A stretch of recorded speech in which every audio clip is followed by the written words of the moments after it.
Eugene FM 100.7. Tayo po ay napapakinggan dito po sa Bayan ng Bulan at sa buong probinsya ng Sorsogon. Sa muli, ito po ang inyong lingkod, Pastor Randy Rosare ng United Pentecostal Church Bulan, na bumabati po sa inyo at nag-aanyaya na sa loob ng isang oras, mga kaibigan at mga kapatid, tayo po ay magsama-sama sa isang banal at makabuluhang pag-aaral ng mga salita ng Diyos. Manatili pong nakatune in sa impilang ito ng Eugene FM 100.7 at tayo rin po ay napapanood sa page ng UPC Bulan Church sa ating pong daily program, kung saan ang programang ito, mga kapatid, ay naghahatid ng spiritual na pagpapala sa buhay ng ating mga kababayan. Buksan lamang po natin ang ating mga puso at ang ating mga kaisipan at patuloy po tayo, mga kapatid, na biyayaan ng Panginoon ng hangarin na pang-spiritual na mga bagay, na sa pakikinig sa programang ito ay patuloy po tayong magkaroon ng spiritual na desire na paglingkuran ang ating pong Panginoon.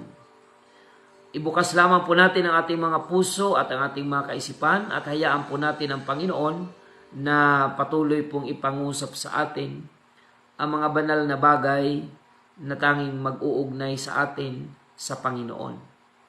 Purihin ang Diyos, mga kapatid. Welcome to our program, Si Jesus ang Buhay na Pag-asa. Ngayon po ay araw ng Martes. Salamat po sa Diyos na tayo po ay iningatan sa nagdaang bagyo. Salamat sa protection ng Panginoon, although may mga lugar na binaha, ngunit dito po sa atin, sa probinsya ng Sorsogon, ay wala po namang malala na epekto ang bagyo. At salamat po sa Panginoon sa kanyang pag-iingat. Kumusta po kayo, mga kapatiran, sa United Pentecostal Church Bulan? Meron tayong 3 congregation na pinangangasiwaan sa biyaya ng Panginoon. Good morning sa ating mga kapatiran dyan po sa congregation ng Magsaysay Bulan. Mamaya po ay meron tayong prayer meeting alas 3 ng hapon. So nilipat na po natin sa Martes. Sa araw ng Martes ang ating prayer meeting dyan sa Magsaysay, na dati ay Miyerkules, ngayon po ay gagawin na po nating Martes, mga kapatid. At ang ating pagsamba dyan tuwing Sabado ay nilipat na po natin ng mas maaga. Kung dati ay alas 2 ng hapon, ngayon po ang ating pagsamba dyan sa Magsaysay Bulan, United Pentecostal Church, ay araw ng Sabado, alas 6:30 ng umaga. So yan po ang ating mga adjustment sa gawain ng Panginoon. Dito naman po sa Ikirino Congregation ay araw ng Sabado, alas 8 ng umaga. So yan po, mga kapatid, mas pinaagang schedule ng gawain dyan po sa Magsaysay. At good morning din sa ating congregation dyan sa Santa Remedios Bulan. Ang pagsamba natin dyan ay araw po ng Linggo, alas 7 ng umaga. So, yan po, mga kapatid, ang ating mga ipinag-aanyaya na schedule ng gawain. Mga kapatid, batch by batch po tayo pagkatapos ng first Sunday. Salamat po sa Panginoon, matagumpay ang gawain po natin.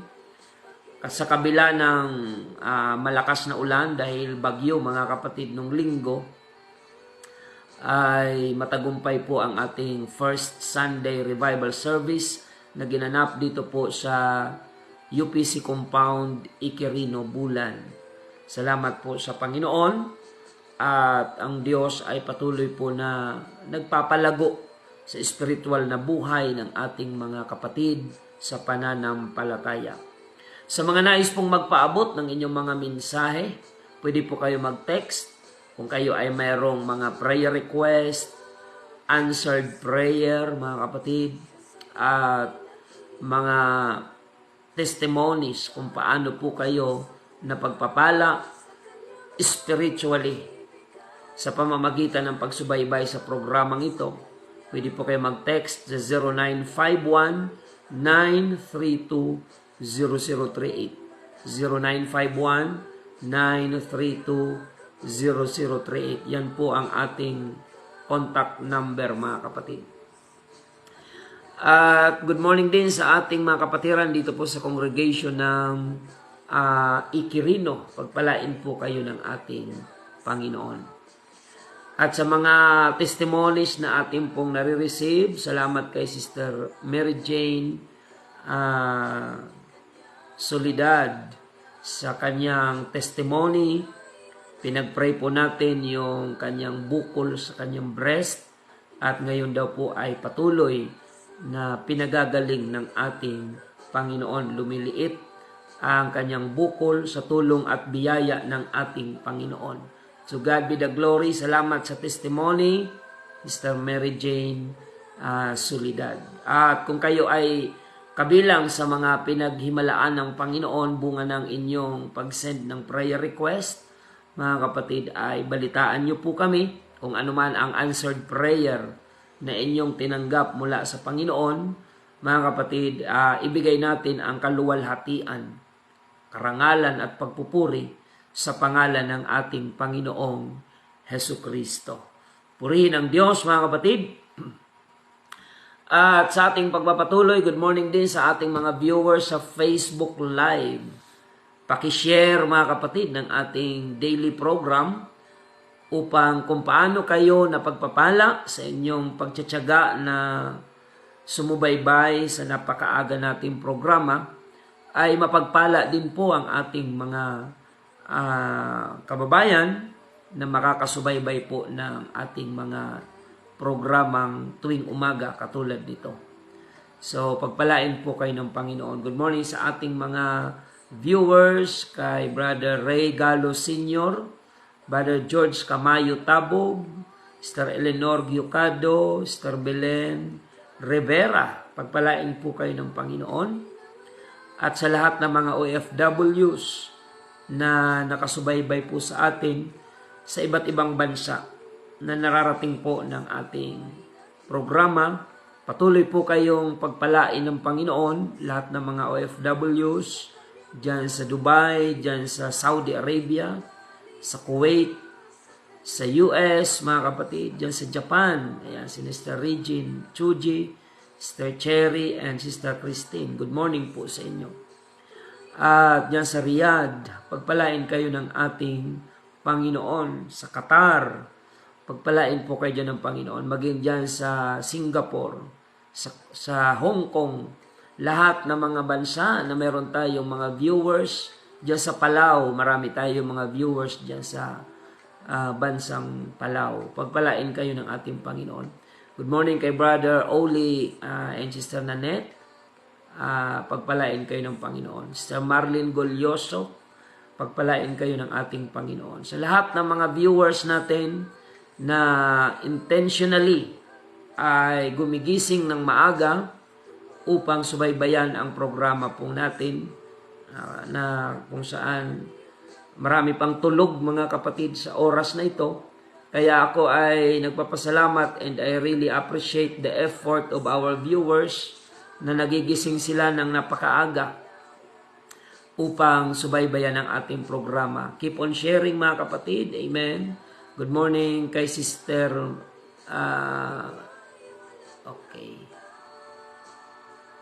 April Santos, Sister Mary Jane Robles. Good morning, Sister Egina Banisok Tayab. Diyan sa UPC Malaysia, Sabah, Malaysia. Good morning sa ating mga kapatiran dyan. Brother JP Flores, Brother Lorenzo Arieta. Diyan sa Castilla. Ayan, dumaan ako dyan kagabi sa Castilla, mga alas 9 ng gabi. Ayan, galing ng Legazpi. Pagpalain kayo ng Panginoon, mga kapatid. Praise the Lord. So, patuloy po tayo sa ating pong programa. Yung iba, hindi ko na po na sundan yung pangalan. Gayunpaman, alam po ng Diyos ang inyong mga pagtsatsaga sa inyong effort, mga kapatid, na subaybayan ng ating programa. Sister Michelle Abanel Luzoriaga, thank you for watching. Sister Jane Ioy, good morning, dyan po sa Zone 7. At ang kanyang husband dyan sa Saudi, si Brother Noni Ioy, good morning, pagpalain kayo dyan ng Panginoon. Sister Efrain de la Cruz Liadones, sa kasiguran ata ito, pagpalain kayo ng ating Panginoon. Sister Melher Rimando, pagpalain kayo ng Panginoon. So, pakishare lang po ng ating episode. Batiin ko rin po ang aming kaeskwela, kamag-anak pa ito, si Brother Aben, dyan po sa Saudi Arabia. Apelyido niya? Okay. Nakalimutan ko yung apelyido. So, God bless po. Thank you for watching. Okay. So, patuloy tayo mga kapatid sa ating programa. Amen. At nagpapasalamat po tayo sa Diyos sa patuloy po na magagandang resulta na ginagawa ng Panginoon sa ating pong gawain sa United Pentecostal Church Bulan. Batiin ko po lahat ng mga Bible study teachers na matyaga, maging yung ating mga evangelism team. Araw-araw po may mga Bible study cell group na isinasagawa po sa United Pentecostal Church Bulan. In my absence, mga kapatid, ay maraming mga kapatiran ang patuloy na nagiging kaagapay po natin sa paghayo, sa pag-akay ng mga kaluluwa upang ipangaral ang katotohanan. Sister Milet Kaya sa Doha, Qatar, good morning. Sister Eleanor Biocado, dyan po sa Pasig, pagpalain po kayo ng Panginoon. At pinapabot natin ang ating pakikidalamhati sa Guwan family dyan po sa Barangay Inararan, sa pagpanaw po ni Nanay Jelly. Nawa ay pagkalooban kayo ng Panginoon ng kaaliwan. At meron tayong funeral service na dapat ay last Sunday, kaya lang bagyo mga kapatid. Ang ating funeral service ay sa Huwebes, alas 5 ng hapon, mga kapatid, dyan po sa Guwan family sa Barangay Inararan, Bulan. So yan po yung ating mga update sa gawain ng ating Panginoon. Okay mga kapatid, at sa pagkakataong ito tayo po ay mananalangin upang hilingin po natin ang patnubay ng Panginoon sa pag-aaral po natin ng kanyang banal na salita. Tayo po ay manalangin. Panginoong Hesus, ngayong umaga kami po ay nagpapasalamat sa iyong kabutihan, sa iyong kadakilaan sa aming pong mga buhay. Panginoon, salamat sa panibagong umaga na kami po ay iyong ibinangon, pinagpala ng kalusugan, kalakasan, upang patuloy naming ipaglingkod sa iyo ang aming mga buhay. Basbasan mo po ang iyong banal na salita na ngayong umaga ay aming ipaglilingkod upang aming mga kababayan ay ma-guide po namin sa tunay na pagsunod sa iyong banal na kalooban. Magligtas ka ng maraming mga kaluluwa na nakasubaybay sa programang ito. Lahat ng aming mga viewers online, listeners on air, pagpalain mo po ang bawat isa, Panginoon. At pagkalooban mo ng kagalingan ang sino mang may taglay na karamdaman na ngayon ay sumasabay sa panalangin.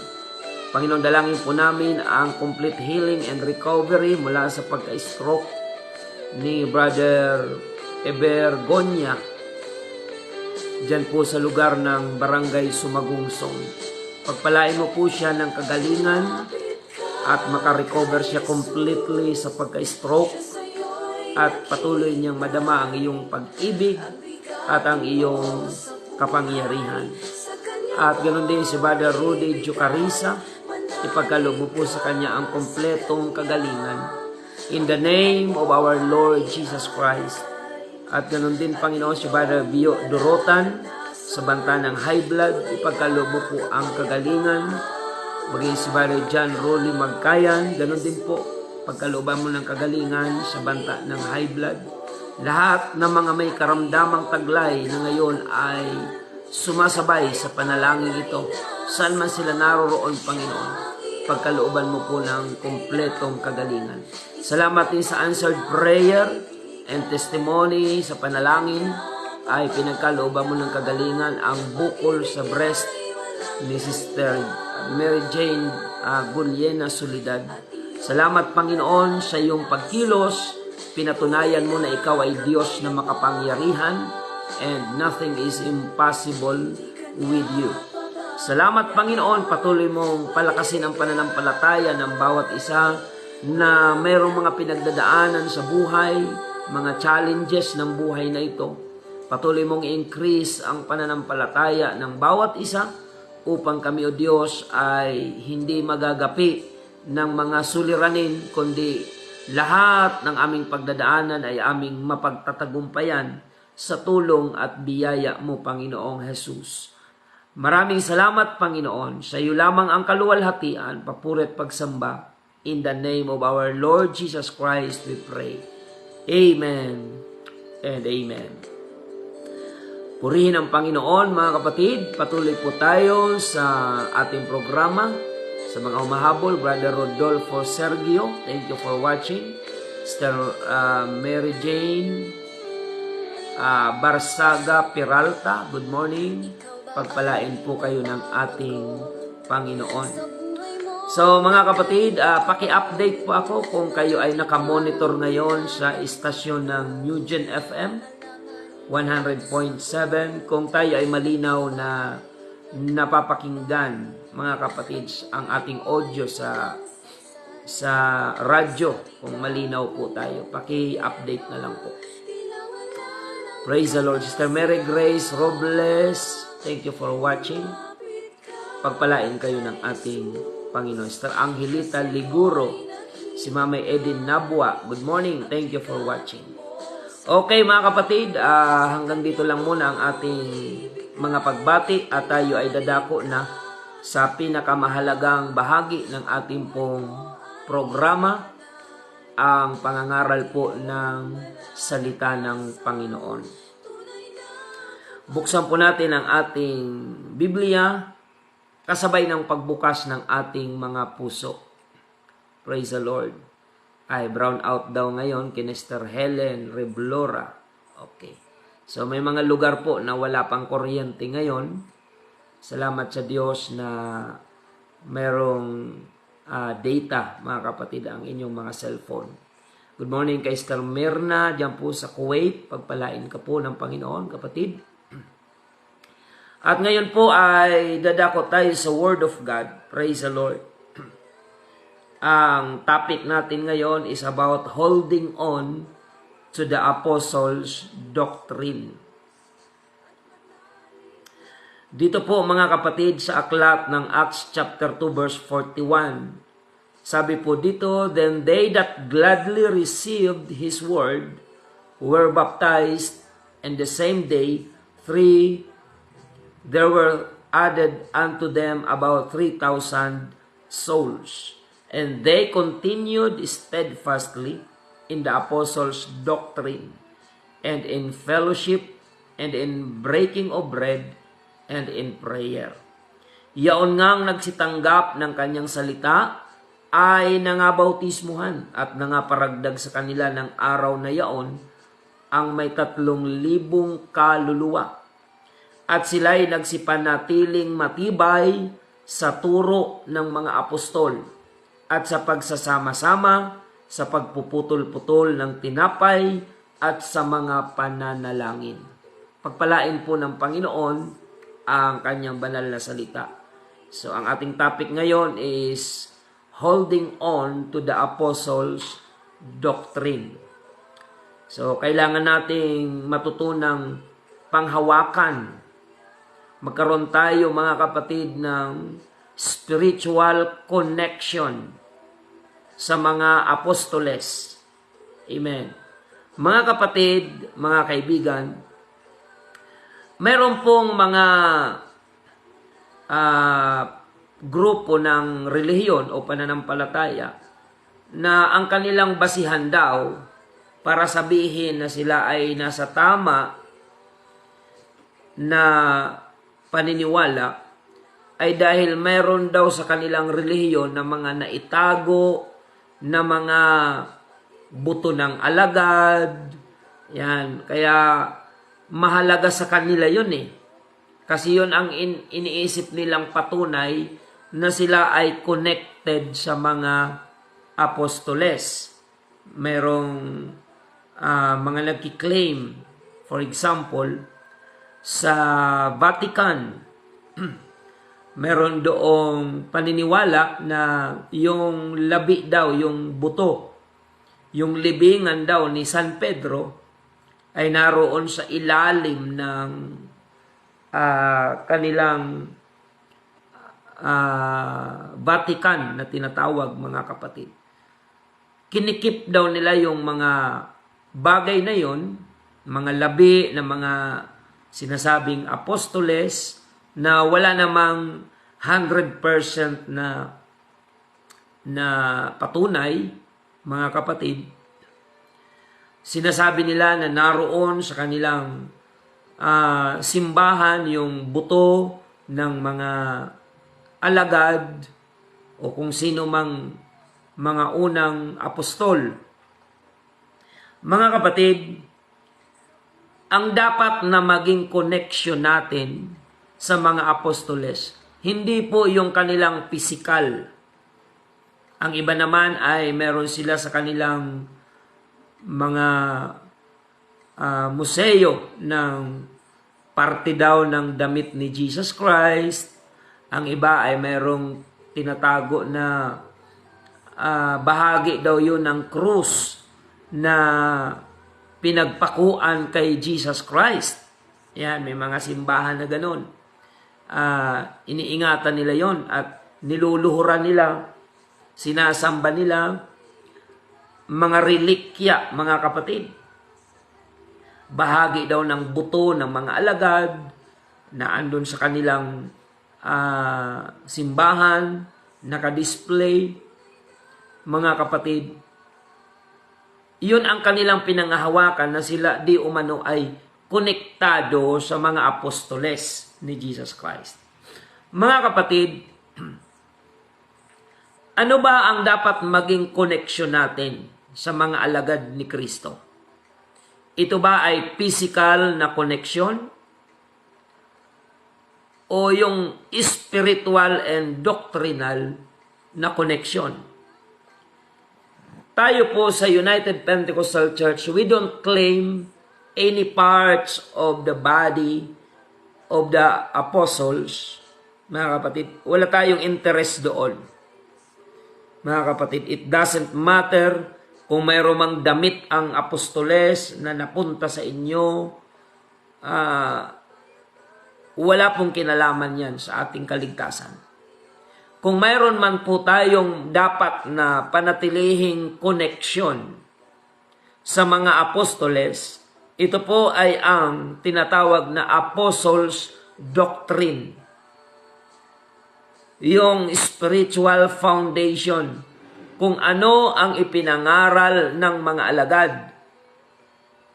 Mga kapatid, hindi yung magkakaroon tayo ng mga parte ng damit ng alagad, iingatan natin, bahagi ng krus na pinagpakuan kay Kristo, iingatan natin. Mga kapatid, nonsense po yun when it comes to salvation, when it comes to spiritual foundation, mga kapatid. O kahit kamag-anak mo pa, mga apostoles, walang kinalaman yan sa kaligtasan. Sa katunayan, walang ni isang Pilipino na kamag-anak ng mga alagad dahil ang mga alagad sila ay mga Hudyo. Kaya kung pag-uusapan yung blood connection, wala po tayo. Wala tayong connection. However, may mga relihiyon na ayun ang pinagmamalaki nila. Na yun anyang bahagi ng krus na pinagpakuan kay Kristo. Mayroon kaming kapiraso na iniingatan na kahoy. Ayan. Kaya anya kami ay konektado kay Kristo. The connection that we need to maintain, connection to the apostles, is not physical, but it's about the teaching of the apostles. Kagaya ng ating binasa in the book of Acts chapter 2 verse 41. And they continued, sa 42, steadfastly in the apostles' doctrine and in fellowship and in breaking of bread and in prayers. So let's talk about apostles' doctrine. Si Apostol Pablo ay may babala sa atin na nakasulat dito po sa Galatians chapter 1 verse 6. Basahin natin mga kapatid. Galatians chapter 1 verse 6, I marvel that ye are so soon removed from him that called you into the grace of Christ unto another gospel, which is not another, but there be some that trouble you, and would pervert the gospel of Christ. But though we, or an angel from heaven, preach any other gospel unto you than that which we have preached unto you, let him be accursed. As we said before, so say I now again, if any man preach any other gospel unto you than that ye have received, let him be accursed. Ako'y namamangha na kay dali ninyong nagsilipat sa ibang ebanghelyo, buhat sa tumawag sa inyo sa biyaya ni Kristo, na ito'y hindi ibang ebanghelyo, kundi mayroong ilan na sa inyo'y nagsisiligalig at nangag-iibig na pasamain ang ebanghelyo ni Kristo. Datapwat kahimat kami o isang anghel na mula sa langit ang mangaral sa inyo ng anumang ebanghelyo na iba sa aming ipinangangaral sa inyo ay matakwil. Verse 9, ayon sa aming sinabi ng una, ay muling gayon ang aking sinasabi ngayon. Kung ang sino man ay mangaral sa inyo ng anumang ebanghelyo na iba kaysa inyong tinanggap na, ay matakwil. Ito po yung babala ni Apostol Pablo sa mga tunay na Kristiyano sa kanyang kapanahunan.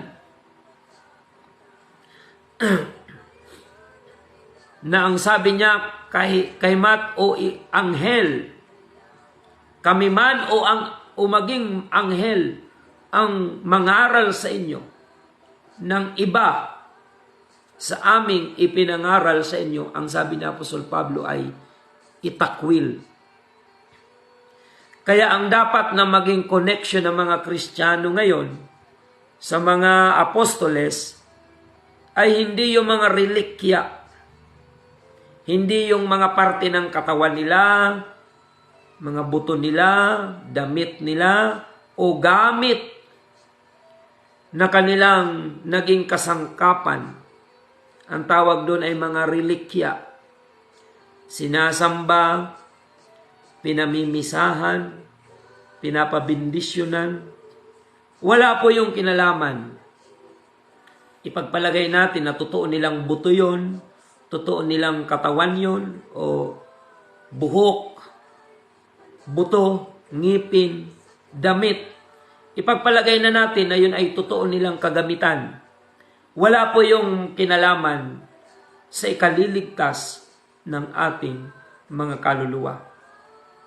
We need to be connected to the apostles in terms of teaching and doctrine.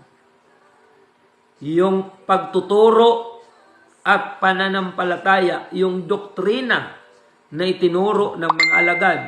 Ilan ang Diyos?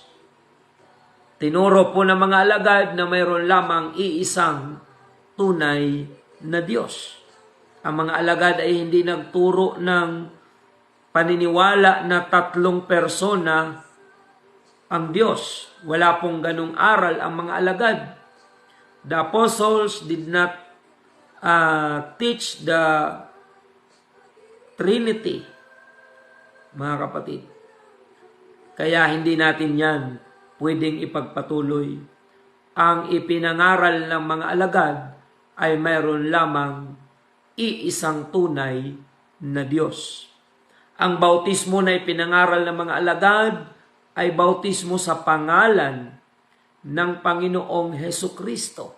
Sapagkat sabi ni Pablo sa Galatia 3:27, ang mga nabautismuhan kay Kristo ay ibinihis si Kristo.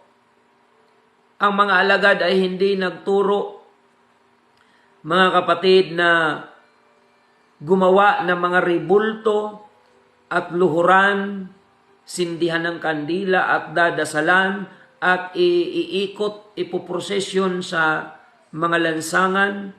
Walang ganong katuruan ang mga alagad, kaya hindi po namin yan itinuturo. Yan ay mga tradisyon ng tao, mga nagsimula sa paganong paniniwala na hindi kailanman itinuro ng mga apostoles ng Panginoong Hesukristo. Kaya, mga kaibigan at mga kapatid, naway maunawaan po natin, doktrina ng mga alagad o mga apostoles ang dapat maging connected tayo. Hindi yung madaiti ka sa kanilang buto, maliligtas ka, hindi po, walang kinalaman yon. Madaiti ka sa kanilang mga ginamit na kasangkapan, bahagi ng krus na pinagpakuan kay Kristo. Mga kapatid, wala pong kinalaman yon. Dahil yung krus na pinagpakuan kay Kristo, hindi yon ang tagapagligtas. Ang tagapagligtas ay ang ipinako sa krus. Hindi yung krus na pinakuan. Dahil yung krus na pinakuan, yun po ay parusa kay Kristo. Ako'y nagtataka naman sapagkat marami sa ating mga kababayan, kinikwentas nila yung krus. Wala pong utos ang mga alagad na ikwintas natin ang krus. Iyon namang sinasabi ni Kristo na if you want to follow me, take up your cross daily. Deny yourself, take up your cross daily and follow me. That verse is not literal. Yan po ay symbolical, mga kapatid.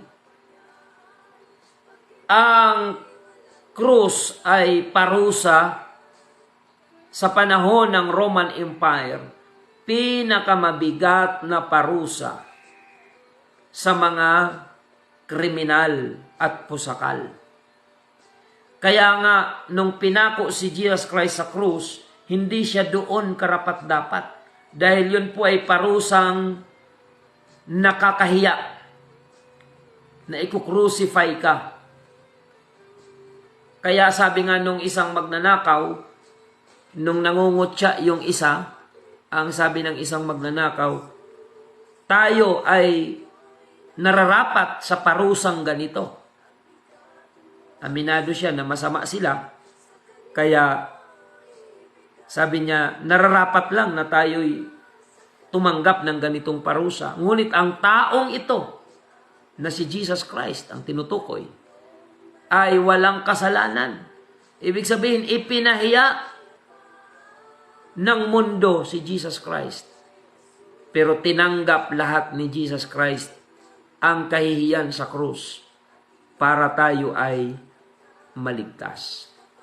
Hindi po ang krus ang nagligtas. Si Jesus Christ na ipinako sa krus ang nagligtas. ang dapat nating isapuso, isakbat sa ating pagkatao ay si Jesus Christ, hindi yung krus. Di ba mga kapatid, kabalintunaan. Ang ikinikwintas mo ay yung kahihiyan ni Kristo na krus. Pero si Jesus Christ kumakatok sa puso mo, ayaw mo papasukin. Si Jesus Christ nangungusap sa iyo, ayaw mo pakinggan. Ang pangangaral na ito ay pangungusap ng Diyos, ayaw mong paniwalaan. Pero yung krus na nagpahiya kay Jesus Christ, nakakwintas sa iyo.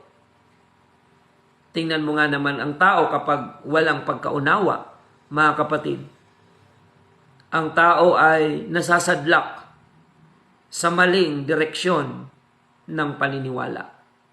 Kaya mapalad po yung mga taong ibinubukas ang puso sa katotohanan.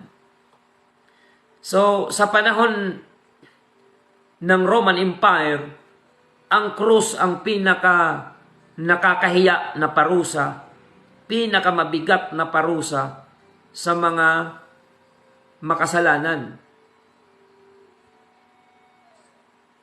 Kaya kung ikukwintas natin ang krus, parang sa panahon ng si Marcos, mga kapatid, ang pinakamabigat na parusa sa panahon ng rehimeng Marcos ay ang silya elektrika or electric chair. Marami ng buhay ang inutang doon sa electric chair. Sa panahon naman ng mga Hapones ay firing squad sa panahon ng Kastila. Kagaya sa parusa kay Bayani, pambansang Bayani, Jose Rizal, firing squad, mga kapatid. So alangan naman ikwintas mo yung baril. Alangan naman ikwintas mo yung silya elektrika na naging kamatayan. Sa panahon ni Jose Rizal, siya ay bayani. Siya po ay pinatay ng walang kasalanan sa pamamagitan ng baril. Binaril siyang nakatalikod. O humarap po siya, mga kapatid. So alangan naman ikwintas mo yung baril. Ganon din yung mga taong nagkikwintas ng krus. Pero yung pangungusap ni Kristo na napako sa krus, ayaw sundin, ayaw pakinggan. Marami ngayon mga nakakwintas ng krus, pero ayaw humiwalay sa kasalanan. Nasamantalang yun ang gusto ng ipinako sa krus na si Jesus. Talikuran mo ang bisyo, talikuran mo yung kasalanan. Marami ngayon, kwintas-kwintas yung krus na pinagpakuan kay Kristo. Samantalang si Kristo na pinako sa krus, ayaw nilang tanggapin sa kanilang puso. Yan ang malungkot na katotohanan, mga kapatid. So, ang dapat maging connection natin sa mga apostoles ay hindi yung parte ng kanilang mga buto, buhok, ngipin, relikya. Hindi po. Ang connection na dapat nating i-maintain sa mga apostoles ay ang aral, ang doktrina na itinuro nila na dapat nating ipagpatuloy hanggang sa panahon ngayon.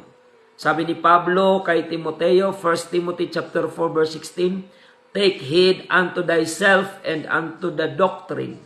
Continue in them, for in doing this, thou shalt both save thyself and them that hear thee."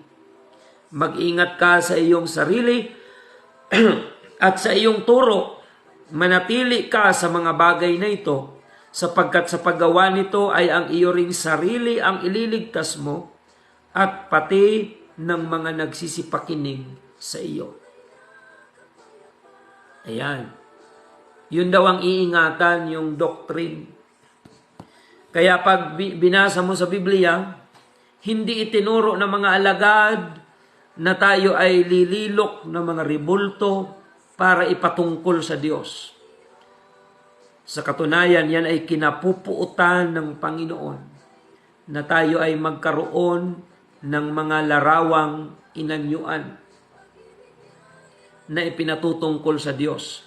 Mayroong mga nangangatwiran dyan, Pastor, hindi naman namin sinasamba yan. Kayo lang naman anya ang nagsasabi na yan ay aming sinasamba. Pero kami anya, hindi namin yan sinasamba. So mga kapatid, ipagpalagay natin na hindi sinasamba. Tatanggapin na ba ng Panginoon? Tingnan natin ang mga talata sa Biblia. So ipagpalagay natin na hindi yan sinasamba. Pero ano ang sabi ng Biblia?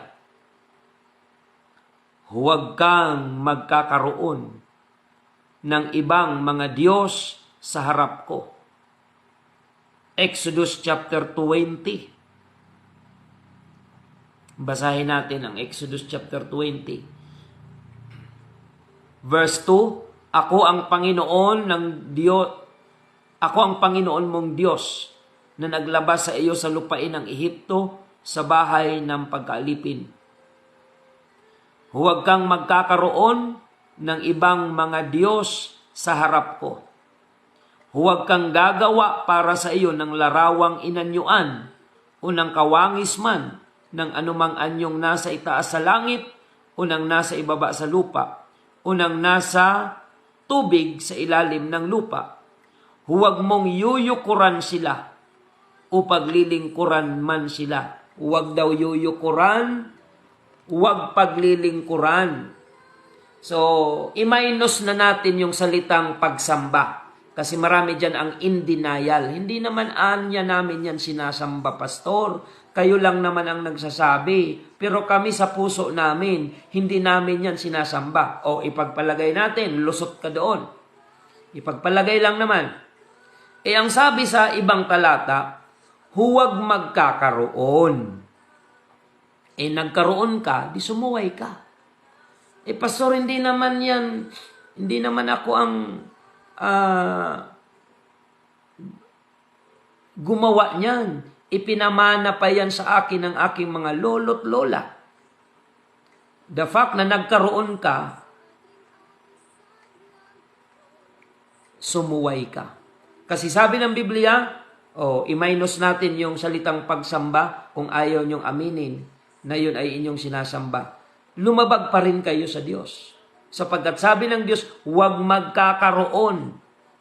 Sunod, huwag yuyukuran o paglilingkuran man sila. Lumuluhod Ang pagyukod, sabi po kasi nila, ginagalang lang namin yan. Hindi namin yan sinasamba. O sige nga, meron pa silang example. Kagayaan niya yan ng magulang na dapat mong igalang. Hindi po kagaya ng paggalang. Mga kapatid, ako po ay magalang na anak dahil yun ang tinuro sa akin ng magulang ko. Kapag ginagalang ko ang aking magulang, hindi ko naman po niluluhuran. O sino po sa inyo mga taga-subaybay? Ang sobra niyong pagiging magalang sa magulang, pag kayo ba ay umuwi sa inyong bahay, ay lumuluhod kayo sa harap ng inyong ginagalang na magulang? Di ba hindi naman? Kahit gaano kakagalang na anak, hindi ka lumuluhod sa harapan ng iyong nanay at ng iyong tatay. Kahit ikaw na ang pinakamagalang na anak, wala akong nakitang anak na magalang na lumuluhod sa nanay at sa tatay. Dahil ang pagluhod, hindi po yan paggalang lamang. Ang pagluhod ay pagsamba. Huwag paglilingkuran. Ayan. Kasi ang iniutos ng Panginoon, ang ating kilalanin ay ang totoong Diyos. Ang totoong Diyos, espiritu po. Hindi larawan, hindi picture, hindi drawing, hindi yung kalendaryo na may mukha na pinapatungkol kay Jesus Christ.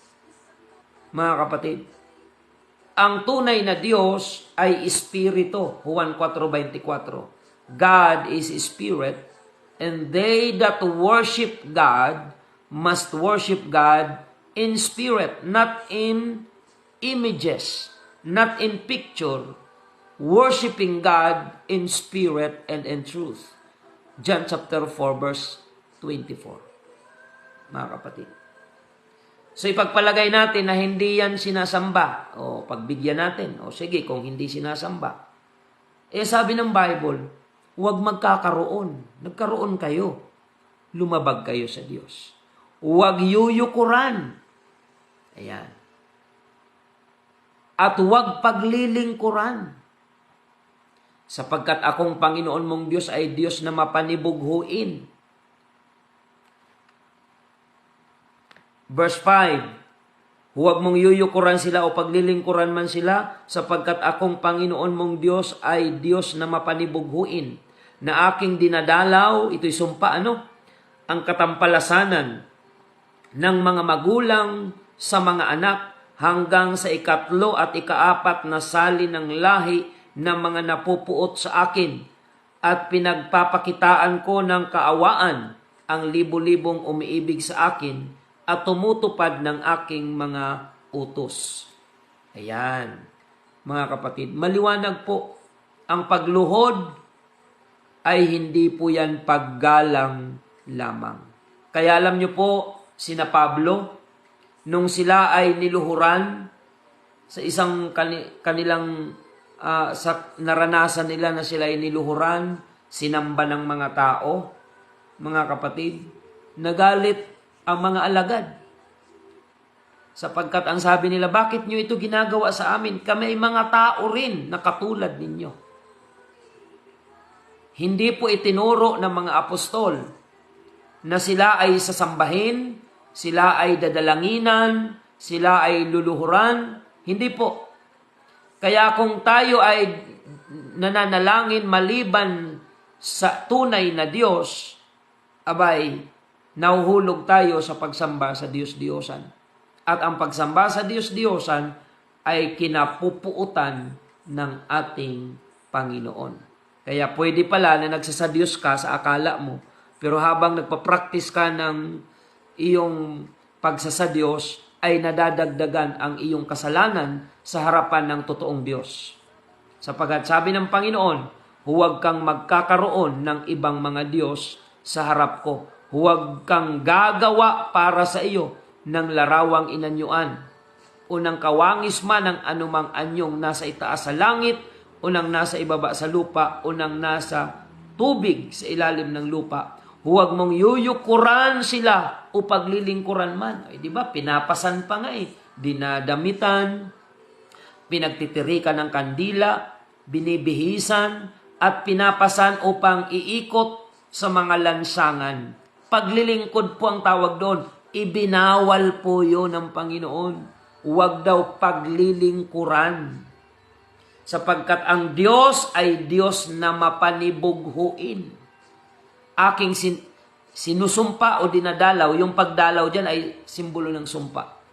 Ang katampalasanan ng magulang sa anak hanggang sa 3 at 4 na saling lahi ng mga napupuot sa akin. So mga kapatid, nawa ay maunawaan natin ang kalooban ng Panginoon. Atin pong itaguyod yung apostolic doctrine. Hindi itinuro ng mga alagad na pagpiestahan natin yung mga ribulto at larawang inanyuan at nililok ng kamay ng tao. Bawal po yun sa Diyos.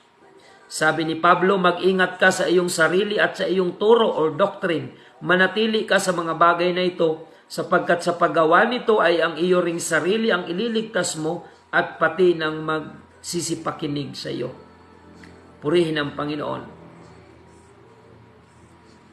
So yan po mga kapatid ang paalaala ni Apostol Pablo. 2 Corinthians chapter 11 verse 3. Ngunit ako'y natatakot baka sa anumang paraan kung paanong si Eva ay nadaya ng ahas sa kanyang katusuhan.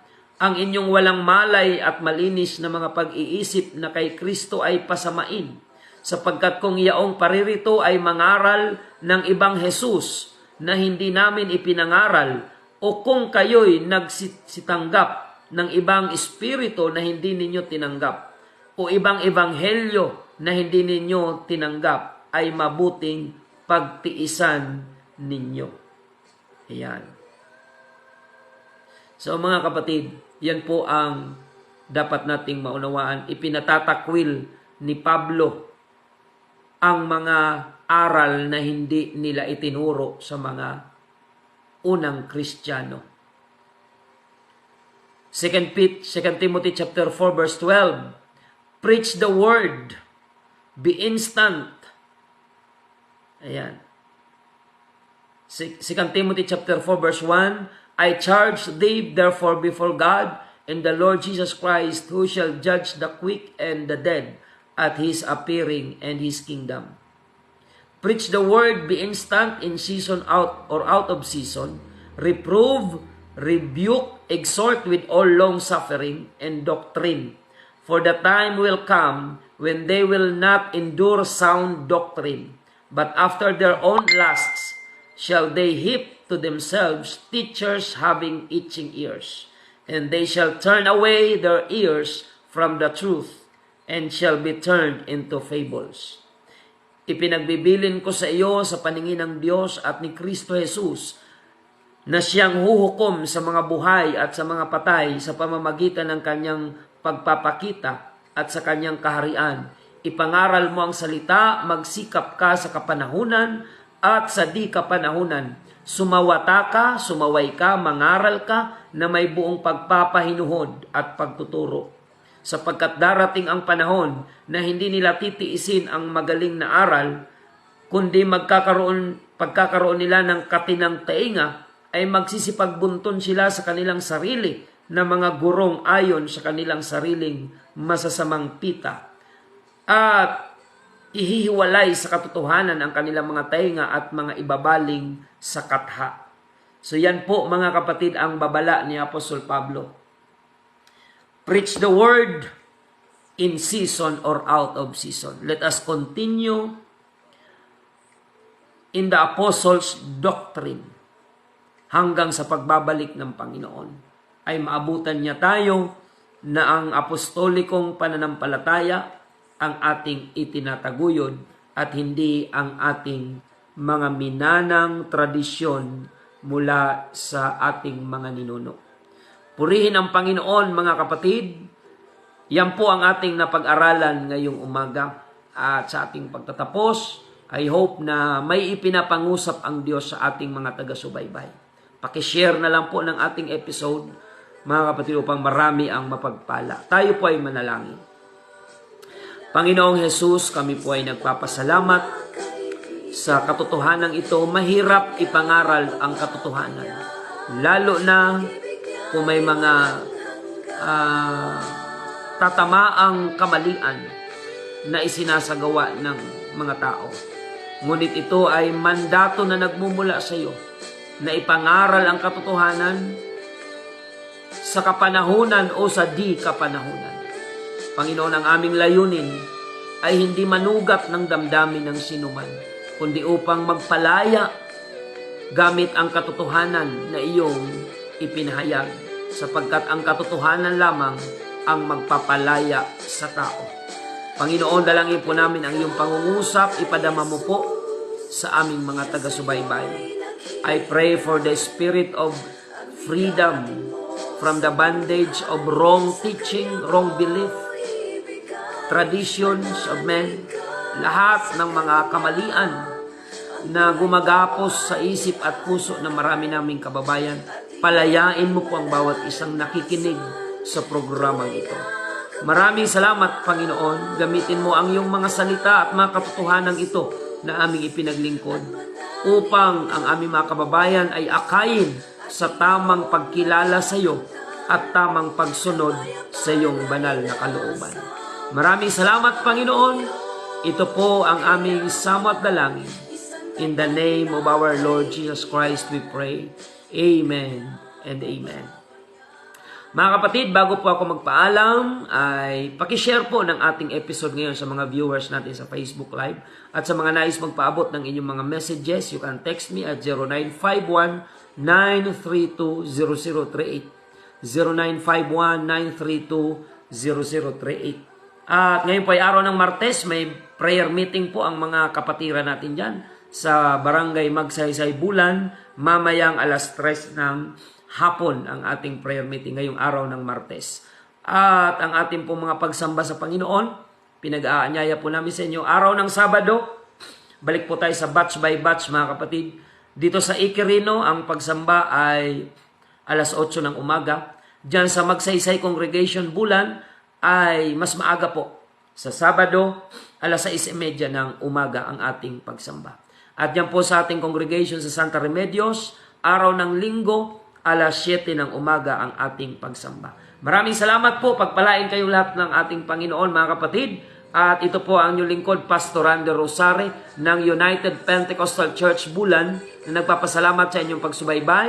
At lagi nating tandaan na tanging si Jesus lamang po ang ating buhay.